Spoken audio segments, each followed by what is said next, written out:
Panjagutta accident case especially BRS మాజీ MLA Shakeel especially పరారైనట్టు తెలుస్తుంది.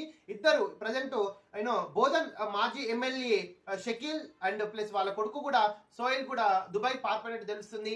ఈ ఇన్సిడెంట్ యాక్చువల్ గా ఈయన కొడుకు మంచి అమ్మాయిలు వేసుకొని నైట్ పూట ఎక్స్పెషల్లీ ప్రగతి భవన్ ముందున బారికేడ్లను ఢీకొట్టడం జరిగింది. దాని ద్వారా పంజాగుట్ట స్టేషన్ వాళ్ళు వీళ్ళకి సపోర్ట్ చేయడము ప్లస్ బోధన్ సిఐ కూడా సపోర్ట్ చేయడము, దీంట్లో బోధన్ సిఐ పంజాగుట్ట సిఐని ఇద్దరిని అరెస్ట్ చేయడము, దాని తర్వాత 100% బీఆర్ఎస్ మాజీ ఎమ్మెల్యే షకీల్ కూడా అరెస్ట్ అయ్యే పక్షంలో అతను హైకోర్టుకి యాంటిసిపేటరీ బెయిల్కి వెళ్ళి అది కూడా వర్కౌట్ కాక దుబాయ్కి వెళ్ళినట్టు చూస్తుంది. అసలు ఈ కేసు అనేది చాలా సంచలనం. రీసెంట్ గా మన సిపి గారు హైదరాబాద్ సిపి గారు పంజాగుట్టలో ఉన్న దాదాపు 50-60 మంది మొత్తం పోలీస్ వాళ్ళందరినీ కూడా ట్రాన్స్ఫర్ చేసినట్టు తెలుస్తుంది. సో ఇది ఒక సంచలనాత్మకమైన కేసుగా భావించవచ్చు ప్రజెంట్ ఈ తెలంగాణలో. Thank you so much for watching this video.